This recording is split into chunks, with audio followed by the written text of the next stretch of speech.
ಕೌರವರ ಎದುರುಗಡೆ ಪಾಂಡವರು ಹೋರಾಟ ಮಾಡ್ತಾ ಇದ್ದಾರೆ. ಅಂತಿಮವಾಗಿ ಕುರುಕ್ಷೇತ್ರದ ಯುದ್ಧದಲ್ಲಿ ಗೆದ್ದವರು ಪಾಂಡವರು. ಇವತ್ತು ಹೋರಾಟಗಾರರು ಗಟ್ಟಿಯಾಗಿ ನಿಂತ್ಕೊಂಡಿರುವಂತವರು ಈ ಪಾಂಡವರ ರೀತಿಯಲ್ಲಿ ಹೋರಾಟ ಮಾಡ್ತಾ ಇದ್ದಾರೆ. ಅಂದ್ರೆ ಧರ್ಮ ಸಂರಕ್ಷಣೆ ಮಾಡೋದಕ್ಕೋಸ್ಕರವಾಗಿ ನಿಜವಾದಂತಹ ಧರ್ಮ ಸಂರಕ್ಷಣೆ ಮಾಡ್ತಾ ಇರುವಂತದ್ದು ಇದೇ ಪಾಂಡವರು. ಕುಡ್ಲಾ ರಾಂಪೇಜ್ ಅವರ ಪ್ರಾಮಾಣಿಕತೆ, ಅವರ ಧೈರ್ಯಕ್ಕೆ ನಮ್ಮಂತವರು ಸಹ ಅವರ ಮುಂದೆ ತಲೆ ಬಾಗಿಸ್ತಾ ಇದ್ದೇವೆ. ಯಾಕಂದ್ರೆ ಆ ಧೈರ್ಯ ಯಾರಿಗೂ ಬರೋದಿಲ್ಲ. ಇವತ್ತೇನಾದ್ರೂ ಈ ಹೋರಾಟ ಈ ಲೆವೆಲ್ ಅಲ್ಲಿ ಇದೆ ಅಂತಂದ್ರೆ ಅದಕ್ಕೆ ಮೂಲ ಕಾರಣ ಕುಡ್ಲಾ ರಾಂಪೇಜ್ ಅಂತವರು ಮೊದಲ ಸ್ಥಾನದಲ್ಲಿ ನಿಂತ್ಕೊಳ್ತಾರವರು. ಎಂತಹ ಸಿಚುವೇಶನ್ ಅಲ್ಲಿ ಆ ಯುವಕ ಆ ಧೈರ್ಯವನ್ನ ಬಿಡ್ಲಿಲ್ವಲ್ಲ, ಅವರು ನಮಗೆ ಮಾದರಿ ಆಗ್ತಾರೆ, ಅವರು ನಮಗೆ ಆದರ್ಶ ಆಗ್ತಾರೆ. ಹೋರಾಟ ಅಂತಂದ್ರೆ ಯೂಟ್ಯೂಬ್ ಮಾಡಿ ವ್ಯೂಸ್ ಮಾಡಿ ಅದಲ್ಲ.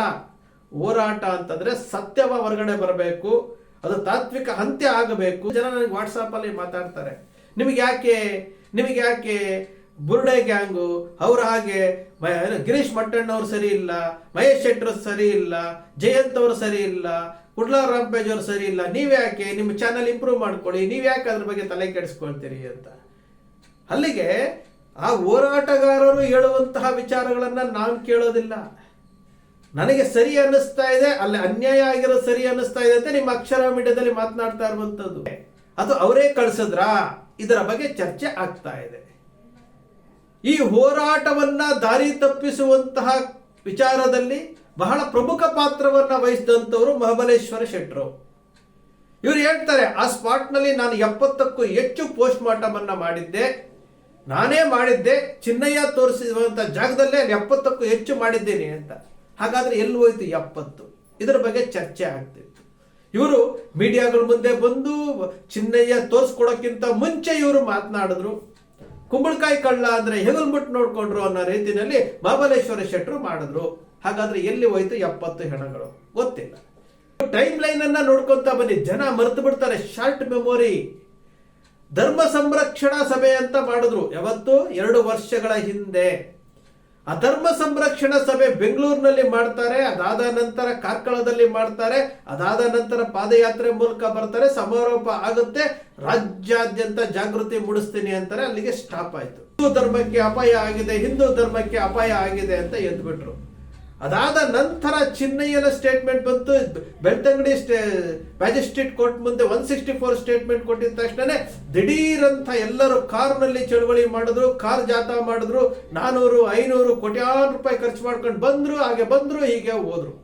ಅದಾದ ನಂತರ ದೇವಸ್ಥಾನಗಳನ್ನ ಉಳಿಸಿ ಅಂತ ಅಭಿಯಾನ ಮಾಡಿದ್ರು, ಅದು ಫೇಲ್ ಆಯ್ತು. ಅದಾದ ನಂತರ ಧರ್ಮ ಸಂರಕ್ಷಣಾ ಸಭೆ ಅಂತೇಳಿ ಫ್ರೀಡಂ ಪಾರ್ಕ್ ಅಲ್ಲಿ ಸ್ವಸಹಾಯ ಸಂಘದವ್ರನ್ನ ಕರ್ಕೊಂಡು ಬಂದು ಮಾಡಿದ್ರು, ಉದ್ದುದ್ದ ಭಾಷಣ ಮಾಡಿದ್ರು. ಯಾರ್ಯಾರು ಮಾಡಿದ್ರು?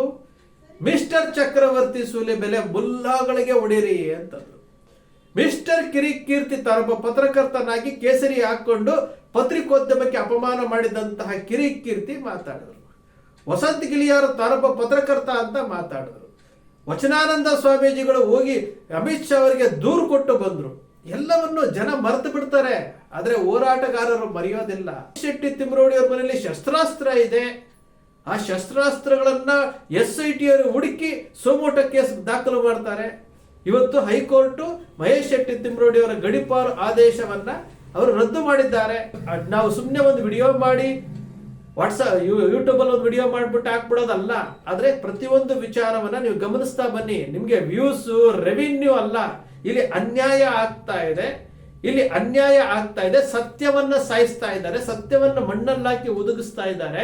ಆ ಸತ್ಯವನ್ನ ಹೊರಗಡೆ ತರುವಂತಹ ಪ್ರಯತ್ನ ಪ್ರಾಮಾಣಿಕವಾದಂತಹ ಜವಾಬ್ದಾರಿಯುತವಾದಂತಹ ಪ್ರತಿಯೊಬ್ಬ ಪ್ರಜೆಯ ಕರ್ತವ್ಯ. ನಾವು ವಿಡಿಯೋ ಹಾಕಿದ ತಕ್ಷಣ ಇಷ್ಟು ವ್ಯೂಸ್ ಬರಬೇಕು, ಇಷ್ಟು ರೆವಿನ್ಯೂ ಬರಬೇಕು, ಇದರಿಂದ ನಾವು ಜೀವನ ಮಾಡಬೇಕು ಅನ್ನೋ ಇಂಟೆನ್ಷನ್ ಇಲ್ಲ ನಮ್ಗೆ. ನಾವ್ ಹೇಳ್ತಾ ಇರೋದೇನಂದ್ರೆ ಈ ಹೋರಾಟವನ್ನ ತಾತ್ವಿಕ ಹತ್ಯಕ್ಕೆ ತೆಗೆದುಕೊಂಡು ಹೋಗ್ಬೇಕು. ಯಾರು ಕಾಮಾಂಧರಿದ್ದಾರೆ, ಯಾರು ಅತ್ಯಾಚಾರಿಗಳಿದ್ದಾರೆ, ಯಾರು ಕೊಲೆಗಡಕರಿದ್ದಾರೆ, ಅವರ ಮುಖವಾಡ ಬಯಲಾಗಬೇಕು ಅನ್ನೋ ಕಾರಣಕ್ಕೋಸ್ಕರವಾಗಿ ಇದನ್ನ ಫಾಲೋ ಅಪ್ ಮಾಡ್ತಾ ಇರುವಂತದ್ದು. ಇಲ್ಲಿ ಮಹಾಬಲೇಶ್ವರ ಶೆಟ್ರು ಅವರು ಮಾಡಿದ್ದಂತಹ ತಪ್ಪಿಗೆ ಅಥವಾ ಅವರು ಇದರಲ್ಲಿ ಎಕ್ಸ್ಪೋಸ್ ಆಗ್ತಾ ಇದ್ದಾರೆ ಅಂತೇಳಿ ಮೆಡಿಕಲ್ ಕಾಲೇಜ್ನವರು ಅವರನ್ನು ಹೊರಗಡೆ ತಳ್ಳಿದ್ರ? ಅವರೇನೇ ಸಮರ್ಥನೆ ಕೊಡಬಹುದು. ಅಂದ್ರೆ ಇಂತಹ ಸಿಚುವೇಶನ್ ಅಲ್ಲಿ ಅವರು ಅಲ್ಲಿಂದ ಹೊರಗಡೆ ಬಂದಿದ್ದಾರೆ ಅಂತಂದ್ರೆ ಎಲ್ಲ ಒಂದು ಕಡೆ ಒಂದು ಶಕ್ತಿ ಕೆಲಸ ಮಾಡ್ತಾ ಇದೆ ಅಂತಲ್ವಾ. ನಾವು ವಿಚಾರ ಮಾಡಬೇಕು. ಬಹಳಷ್ಟು spot post mortem specialist doctor Mahabaleshwara ಶೆಟ್ರು ಇವತ್ತು ಮೆಡಿಕಲ್ ಕಾಲೇಜಿನಿಂದ ಹೊರಗಡೆ ಬಂದಿದ್ದಾರೆ, ವಿದಾಯ ಹೇಳಿದ್ದಾರೆ, ಅದು ಅವರೇ ಕಳಿಸಿದ್ರಾ, ಇದರ ಬಗ್ಗೆ ಚರ್ಚೆ ಆಗ್ತಾ ಇದೆ.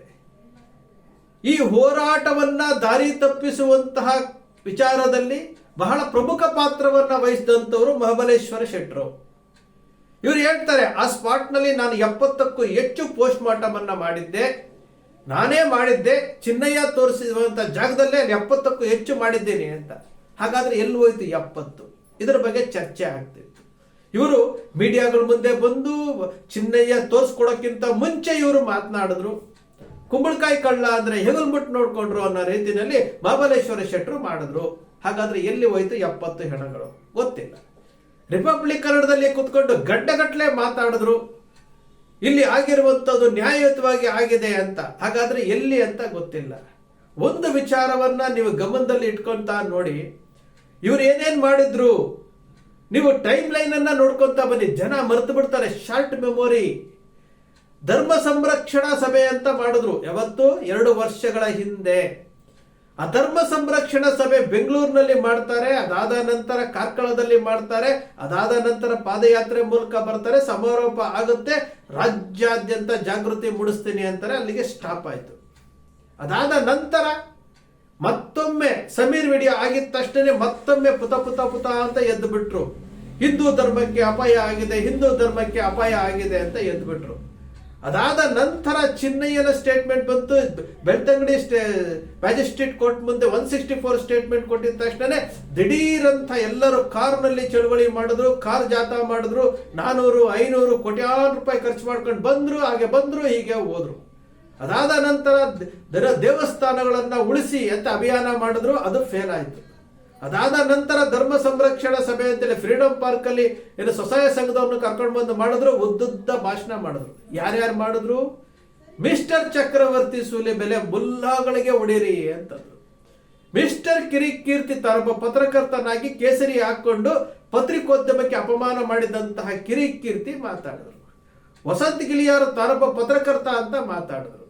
ವಚನಾನಂದ ಸ್ವಾಮೀಜಿಗಳು ಹೋಗಿ ಅಮಿತ್ ಶಾ ಅವರಿಗೆ ದೂರು ಕೊಟ್ಟು ಬಂದ್ರು. ಎಲ್ಲವನ್ನು ಜನ ಮರೆತು ಬಿಡ್ತಾರೆ, ಆದ್ರೆ ಹೋರಾಟಗಾರರು ಮರೆಯೋದಿಲ್ಲ. ಎಲ್ಲಿ ಹೋದ್ರು ಇವರೆಲ್ಲಾನು? ಟಿವಿ ಚಾನೆಲ್ಗಳನ್ನ ಬಳಸ್ಕೊಂಡು, ಸ್ಯಾಟಲೈಟ್ ಚಾನೆಲ್ಗಳನ್ನ ಬಳಸ್ಕೊಂಡು ಇವರು ಮಾಡಿದಂತಹ ಕುತಂತ್ರಗಳು ಎಷ್ಟಾಯ್ತು? ಚಿನ್ನಯ್ಯನ ಹೆಂಡತಿ ಕರ್ಕೊಂಡು ಬಂದ್ರು, ಮತ್ತೊಬ್ಬರು ಕರ್ಕೊಂಡ್ ಬಂದ್ರು, ಸುಜಾತಾ ಭಟ್ ತಲೆ ತಿರುಗಿಸಿದ್ರು, ಅವ್ರನ್ನ ಕರ್ಕೊಂಡ್ ಬಂದ್ರು, ಇನ್ವೆಸ್ಟಿಗೇಷನ್ ರಿಪೋರ್ಟ್ ಅಂದ್ರು, ಎಲ್ಲವನ್ನೂ ಮಾಡಿದ್ರಲ್ಲ. ಇವತ್ತು ಆಗ್ತಾ ಇರುವುದೇನು? ಮಹೇಶ್ ಶೆಟ್ಟಿ ತಿಮ್ರೋಡಿ ಅವ್ರ ಮನೆಯಲ್ಲಿ ಶಸ್ತ್ರಾಸ್ತ್ರ ಇದೆ. ಆ ಶಸ್ತ್ರಾಸ್ತ್ರಗಳನ್ನ SIT ಅವರು ಹುಡುಕಿ ಸೋಮೋಟ ಕೇಸ್ ದಾಖಲು ಮಾಡ್ತಾರೆ. ಇವತ್ತು ಹೈಕೋರ್ಟ್ ಮಹೇಶ್ ಶೆಟ್ಟಿ ತಿಮ್ರೋಡಿ ಅವರ ಗಡೀಪಾರು ಆದೇಶವನ್ನ ಅವರು ರದ್ದು ಮಾಡಿದ್ದಾರೆ. ಗಡೀಪಾರು ಆದೇಶ ಮಾಡಿದ್ರಲ್ಲ ತರಾತುರಿನಲ್ಲಿ, ಅದು ರದ್ದು ಮಾಡಿದ್ದಾರೆ. ಹಾಗಾದ್ರೆ ಇವರು ಮಾಡ್ತಾ ಇರುವಂತಹ ಅಡ್ಡದಾರಿಯ ಕೆಲಸಕ್ಕೆ ಇಲ್ಲಿ ಎಲ್ಲೋ ಒಂದು ಕಡೆ ಆ ದೇವರು ಇವರಿಗೆ ಪಾಠ ಕಲಿಸ್ತಾ ಇದ್ದಾನೆ. ಹೋರಾಟಗಾರರ ಆತ್ಮಸ್ಥೈರ್ಯ ಹೆಚ್ಚಿಸ್ತಾ ಇದೆ. SIT ಮುಂದೆ ಜಯಂತ್ ಅವರು ಯಾವ ರೀತಿ ಜಯಂತ್ ಅವರು SIT ಅವರು ನಡ್ಕೊಂಡಿರುವಂತಹ ರೀತಿಗೆ ಜಯಂತ್ ಅವರು ಯಾವ ರೀತಿ ವ್ಯಕ್ತಪಡಿಸ್ತಾ ಇದ್ದಾರೆ. ಹಾಗಾದ್ರೆ SITನೂ ಸಹ ಅವ್ರ ಕಡೆ ಸೇರ್ಕೊಂಡಿದೆ. ಅದನ್ನ ಕಾಪಾಡೋದಕ್ಕೆ ಇವತ್ತು ಆಪತ್ ಬಾಂಧವರಾಗಿ ವಕೀಲರುಗಳಿದ್ದಾರೆ. ನೀವು ಗಮನಿಸ್ತಾ ಬನ್ನಿ. ನಾವು ಸುಮ್ಮನೆ ಒಂದು ವಿಡಿಯೋ ಮಾಡಿ ಯೂಟ್ಯೂಬ್ ಅಲ್ಲಿ ಒಂದು ವಿಡಿಯೋ ಮಾಡ್ಬಿಟ್ಟು ಹಾಕ್ಬಿಡೋದಲ್ಲ.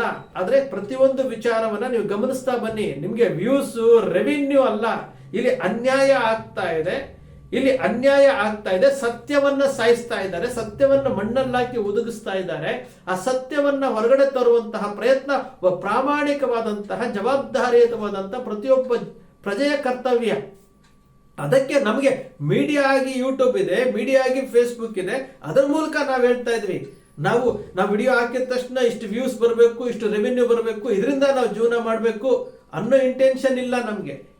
ನಾವು ಹೇಳ್ತಾ ಇರೋದೇನಂದ್ರೆ ಈ ಹೋರಾಟವನ್ನ ತಾತ್ವಿಕ ಹತ್ಯಕ್ಕೆ ತೆಗೆದುಕೊಂಡು ಹೋಗ್ಬೇಕು. ಯಾರು ಕಾಮಾಂಧರಿದ್ದಾರೆ, ಯಾರು ಅತ್ಯಾಚಾರಿಗಳಿದ್ದಾರೆ, ಯಾರು ಕೊಲೆಗಡಕರಿದ್ದಾರೆ, ಅವರ ಮುಖವಾಡ ಬಯಲಾಗಬೇಕು ಅನ್ನೋ ಕಾರಣಕ್ಕೋಸ್ಕರವಾಗಿ ಇದನ್ನ ಫಾಲೋ ಅಪ್ ಮಾಡ್ತಾ ಇರುವಂತದ್ದು. ಇಲ್ಲಿ ಮಹಾಬಲೇಶ್ವರ ಶೆಟ್ರು ಅವರು ಮಾಡಿದ್ದಂತಹ ತಪ್ಪಿಗೆ ಅಥವಾ ಅವರು ಏನು ಇದರಲ್ಲಿ ಎಕ್ಸ್ಪೋಸ್ ಆಗ್ತಾ ಇದ್ದಾರೆ ಅಂತೇಳಿ ಏನು ಮೆಡಿಕಲ್ ಕಾಲೇಜ್ನವರು ಅವರನ್ನು ಹೊರಗಡೆ ತಳ್ಳಿದ್ರ? ಅವ್ರೇನೇ ಸಮರ್ಥನೆ ಕೊಡಬಹುದು. ಅಂದ್ರೆ ಇಂತಹ ಸಿಚುವೇಶನ್ ಅಲ್ಲಿ ಅವರು ಅಲ್ಲಿಂದ ಹೊರಗಡೆ ಬಂದಿದ್ದಾರೆ ಅಂತಂದ್ರೆ ಎಲ್ಲ ಒಂದು ಕಡೆ ಒಂದು ಶಕ್ತಿ ಕೆಲಸ ಮಾಡ್ತಾ ಇದೆ ಅಂತಲ್ವಾ. ನಾವು ವಿಚಾರ ಮಾಡಬೇಕು. ಬಹಳಷ್ಟು ಜನ ನನಗೆ ವಾಟ್ಸಾಪ್ ಅಲ್ಲಿ ಮಾತಾಡ್ತಾರೆ, ನಿಮಗೆ ಯಾಕೆ ಬುರ್ಡೆ ಗ್ಯಾಂಗು ಅವ್ರ ಹಾಗೆ ಗಿರೀಶ್ ಮಟ್ಟಣ್ಣವ್ರು ಸರಿ ಇಲ್ಲ, ಮಹೇಶ್ ಶೆಟ್ಟರ್ ಸರಿ ಇಲ್ಲ, ಜಯಂತ್ ಅವರು ಸರಿ ಇಲ್ಲ, ಕುಡ್ಲಾ ರಾಂಪೇಜ್ ಅವರು ಸರಿ ಇಲ್ಲ, ನೀವ್ಯಾಕೆ ನಿಮ್ಮ ಚಾನಲ್ ಇಂಪ್ರೂವ್ ಮಾಡ್ಕೊಳ್ಳಿ, ನೀವ್ಯಾಕೆ ಅದ್ರ ಬಗ್ಗೆ ತಲೆ ಕೆಡಿಸ್ಕೊಳ್ತೀರಿ ಅಂತ. ಅಲ್ಲಿಗೆ ಆ ಹೋರಾಟಗಾರರು ಹೇಳುವಂತಹ ವಿಚಾರಗಳನ್ನ ನಾನು ಕೇಳೋದಿಲ್ಲ. ನನಗೆ ಸರಿ ಅನ್ನಿಸ್ತಾ ಇದೆ, ಅಲ್ಲಿ ಅನ್ಯಾಯ ಆಗಿರೋದು ಸರಿ ಅನ್ನಿಸ್ತಾ ಇದೆ ಅಂತ ನಿಮ್ಮ ಅಕ್ಷರ ಮೀಡಿಯಾದಲ್ಲಿ ಮಾತನಾಡ್ತಾ ಇರುವಂತದ್ದು. ನನ್ನ ಅಕ್ಷರ ಮೀಡಿಯಾವನ್ನ ಇವರು 8 ತಿಂಗಳು ಬ್ಲಾಕ್ ಮಾಡಿಸಿದಾಗ ಯಾವ ಹೋರಾಟಗಾರರು ಸಹ ನಮಗೆ ಸಪೋರ್ಟ್ ಮಾಡಲಿಲ್ಲ, ಅಂದ್ರೆ ತಗೊಂಡ್ಲಿಲ್ಲ. ನಾವೇ ಅದನ್ನ ಓದಿ ಎಲ್ಲ ಮಾಡಿ ಅಲ್ಲಿ ತಪ್ಪುಗಳನ್ನ ಹೇಳಿ ಹೈಕೋರ್ಟ್ ಮುಂದೆಗಡೆ ತಪ್ಪಾಯ್ತು ಅಂತ ಕೇಳಿಸ್ಕೊಳ್ಳುವಂತ ಮಟ್ಟಿಗೆ ಇವತ್ತು ಆರ್ಡರ್ ಕಾಪಿ ನಮ್ಮ ಹತ್ರ ಇದೆ. ನಾವು ಅದನ್ನ ಪ್ರಶ್ನೆ ಮಾಡ್ತೀವಿ. ಅಕ್ಷರ ಮೀಡಿಯಾ ಯಾವತ್ತಿಗೂ ಸಹ ನ್ಯಾಯದ ಪರವಾಗಿರುತ್ತೆ. ವಸಂತ ಗಿಳಿಯರ್ ಆಗ್ಲಿ, ಕಿರಿಕೀರ್ತಿ ಆಗ್ಲಿ, ಚಕ್ರವರ್ತಿ ಆಗ್ಲಿ, ಮತ್ತೆ ಇನ್ಯಾರು ಇದಾರಲ್ಲ, ಅವ್ರು ಯಾರ್ಯಾರು ತಪ್ಪು ಮಾಡ್ತಾ ಇದಾರೆ ಆ ತಪ್ಪುಗಳನ್ನ ಎತ್ತಿ ತೋರಿಸ್ತೇವೆ. ನಾವು ಎತ್ತಿ ತೋರಿಸುವಂತ ಕೆಲಸ ನಿಮ್ಮ ಅಕ್ಷರ ಮೀಡಿಯಾ ಮಾಡುತ್ತೆ, ಹಿಂದಿನಿಂದಲೂ ಮಾಡ್ತಾ ಇದೆ. ಅವತ್ತೇನೋ ವಿ2 ಸೂರ್ಯ ಅಂತ ಬಂದು 50 ಲಕ್ಷ ರೂಪಾಯಿನ ಬೆಂಗಳೂರಿನಲ್ಲಿ ನಡೆದಂತ ಧರ್ಮ ಸಂರಕ್ಷಣಾ ಸಭೆಯಲ್ಲಿ ಮಾತಾಡಿರುವಂತೂ ನಾವು ಮರ್ತಿಲ್ಲ. ಕಾರ್ಕಳದಲ್ಲಿ ಏನೋ ಮಹಿಳೆಯರಿಗೆ ಇದೇ ರಾಕೇಶ್ ಶೆಟ್ಟಿ ಏನ್ ಮಾತಾಡಿದ್ರು, ಮಹಿಳೆಯರಿಗೆ ಕಾಮಾಟಿಪುರದ ಕಾಮಾಕ್ಷಿ ಅಂತಂದ್ರು, ಅದನ್ನು ನಾವು ಮರ್ತಿಲ್ಲ. ಅಲ್ಲಿ ಹೋಗಿ ಅಣ್ಣಪ್ಪ ಸ್ವಾಮಿ ಬೆಟ್ಟದ ಮೇಲೆ ನಿಂತ್ಕೊಂಡು ಏನೋ ಅದ ಕಟ್ಟಳೆಯನ್ನ ಮೀರಿ ವಿಡಿಯೋ ಮಾಡಿ ಹಾಕಿದ್ರು, ನಾವು ಮರ್ತಿಲ್ಲ. ಇದೇ ಪವರ್ ಟಿವಿನವರು 3.5 ಲಕ್ಷ ರೂಪಾಯಿಗೆ ಪ್ರಮೋಟ್ ಮಾಡ್ತೀನಿ ಅಂತ ಹೇಳ್ಬಿಟ್ಟು ಯಾವುದೋ ಒಬ್ಬ ರಾಜಕಾರಣಿದು ಒಂದು ಆಡಿಯೋ ಹಾಕಿದ್ವಿ, ಅದನ್ನು ನಾವು ಮರ್ತಿಲ್ಲ. ತಪ್ಪು ದಾರಿಗೆ ಹೋಗ್ತಾ ಇರುವಂತಹ ವಿಚಾರ. ಇದೇ ಅಜಿತ್ ಹನುಮಕ್ಕನವರು ಥರ್ಡ್ ಬೇರ್ ಇನ್ವೆಸ್ಟಿಗೇಷನ್ ಮಾಡ್ಬಿಟ್ಟಿದ್ವಿ, ಥರ್ಡ್ ಬೇರ್ ಇನ್ವೆಸ್ಟಿಗೇಷನ್ ಮಾಡಿದೀನಿ ಅನ್ನೋದನ್ನ ನಾವು ಮರ್ತಿಲ್ಲ. ಇದುವರೆಗೂ ಯಾಕೆ ಥರ್ಡ್ ಬೇರ್ ಇನ್ವೆಸ್ಟಿಗೇಷನ್ ರಿಪೋರ್ಟ್ ಕೊಟ್ಟಿಲ್ಲ ಅಂತ ಕೇಳ್ತಾ ಇದ್ವಿ. ಇದುವರೆಗೂ ವಸಂತ ಗಿಳಿಯರ್ ಅವರಿಗೆ ಸತ್ಯಶೋಧನ ವರದಿ ಎಲ್ಲಿ ಅಂತ ಕೇಳ್ತಾ ಇದೀವಿ. ಇದು ಫಾಲೋ ಅಪ್ ಮಾಡ್ತಾ ಇದೀವಿ. ನಿಮ್ಮ ಅಕ್ಷರ ಮೀಡಿಯಾ ಫಾಲೋ ಅಪ್ ಮಾಡ್ತಾ ಇದೆ. ಗಿರೀಶ್ ಮಟ್ಟಣ್ಣನವರನ್ನು ನಾನು 20 ವರ್ಷದಿಂದ ನೋಡ್ತಾ ಇದ್ದೀನಿ, ಮಹೇಶ್ ಶೆಟ್ಟರ್ನು ನೋಡ್ತಾ ಇದ್ದೀವಿ, ನಾವು ನೋಡ್ತಾ ಇದ್ದೀವಿ. ಕುಡ್ಲಾ ರಾಂಪೇಜ್ ಅವರ ಪ್ರಾಮಾಣಿಕತೆ, ಅವರ ಧೈರ್ಯಕ್ಕೆ ನಮ್ಮಂತವರು ಸಹ ಅವರ ಮುಂದೆ ತಲೆ ಬಗ್ಗಿಸ್ತಾ ಇದ್ದೇವೆ. ಯಾಕಂದ್ರೆ ಆ ಧೈರ್ಯ ಯಾರಿಗೂ ಬರೋದಿಲ್ಲ. ಇವತ್ತೇನಾದ್ರೂ ಈ ಹೋರಾಟ ಈ ಲೆವೆಲ್ ಅಲ್ಲಿ ಇದೆ ಅಂತಂದ್ರೆ ಅದಕ್ಕೆ ಮೂಲ ಕಾರಣ ಕುಡ್ಲಾ ರಾಂಪೇಜ್ ಅಂತವರು ಮೊದಲ ಸ್ಥಾನದಲ್ಲಿ ನಿಂತ್ಕೊಳ್ತಾರವರು. ಅಂತಹ ಸಿಚುವೇಶನ್ ಅಲ್ಲಿ, ಎಂತಹ ಸಿಚುವೇಶನ್ ಅಲ್ಲಿ ಆ ಯುವಕ ಆ ಧೈರ್ಯವನ್ನ ಬಿಡ್ಲಿಲ್ವಲ್ಲ, ಅವರು ನಮಗೆ ಮಾದರಿ ಆಗ್ತಾರೆ, ಅವರು ನಮಗೆ ಆದರ್ಶ ಆಗ್ತಾರೆ. ಹೋರಾಟ ಅಂತಂದ್ರೆ ಯೂಟ್ಯೂಬ್ ಮಾಡಿ ವ್ಯೂಸ್ ಮಾಡಿ ಅದಲ್ಲ. ಹೋರಾಟ ಅಂತಂದ್ರೆ ಸತ್ಯವ ಹೊರಗಡೆ ಬರಬೇಕು, ಅದು ತಾತ್ವಿಕ ಅಂತ್ಯ ಆಗಬೇಕು. ಇವರು ಇಷ್ಟೆಲ್ಲ ಕದಂಬ ಬಾಹುಗಳ ರೀತಿಯಲ್ಲಿ ಒಂದು ಕಡೆ ಭಾರತೀಯ ಜನತಾ ಪಕ್ಷದ ಪಾದಯಾತ್ರೆಗಳು, ಧರ್ಮಯುದ್ಧ, ಒಂದು ಕಡೆ ಈ ರಾಜ್ಯದ DCM, ಈ ರಾಜ್ಯ ಸರ್ಕಾರ ಒಂದು ಕಡೆ ಸಪೋರ್ಟ್ ಮಾಡ್ತಾ ಇರುವಂತದ್ದು, ಒಂದು ಕಡೆ ಹಣವಂತರ ಸಪೋರ್ಟು, ಒಂದು ಕಡೆ ಏನೋ ರಾಷ್ಟ್ರೀಯ ಸ್ವಯಂ ಸೇವಕ ಸಂಘ ಸಪೋರ್ಟು, ಒಂದು ಕಡೆ ವಿಶ್ವ ಹಿಂದೂ ಪರಿಷತ್ತು, ಒಂದು ಕಡೆ ಏನೋ ಹಿಂದೂ ಸಂಘಟನೆಗಳು ಎಲ್ಲವೂ ಸಹ ಈ ಹೋರಾಟಗಾರರ ವಿರುದ್ಧ ನಿಂತಾಗ ಈ ಹೋರಾಟಗಾರರ ಆತ್ಮಸ್ಥೈರ್ಯ ಹೆಚ್ಚಿಸುವಂತಹ ಕೆಲಸ ಯಾರು ಮಾಡ್ಬೇಕ್ರಿ? ಜನಸಾಮಾನ್ಯರು ಮಾಡಬೇಕು. ಇಲ್ಲಿ ಸಮೀರ್ ಬಂದ ತಕ್ಷಣ ಹಿಂದೂ ಮುಸ್ಲಿಂ ಅಂತ ತಗೊಂಡ್ಬರ್ತೀರಿ ಅಂದ್ರೆ ಕೌರವರ ಎದುರುಗಡೆ ಪಾಂಡವರು ಹೋರಾಟ ಮಾಡ್ತಾ ಇದ್ದಾರೆ. ಅಂತಿಮವಾಗಿ ಕುರುಕ್ಷೇತ್ರದ ಯುದ್ಧದಲ್ಲಿ ಗೆದ್ದವರು ಪಾಂಡವರು.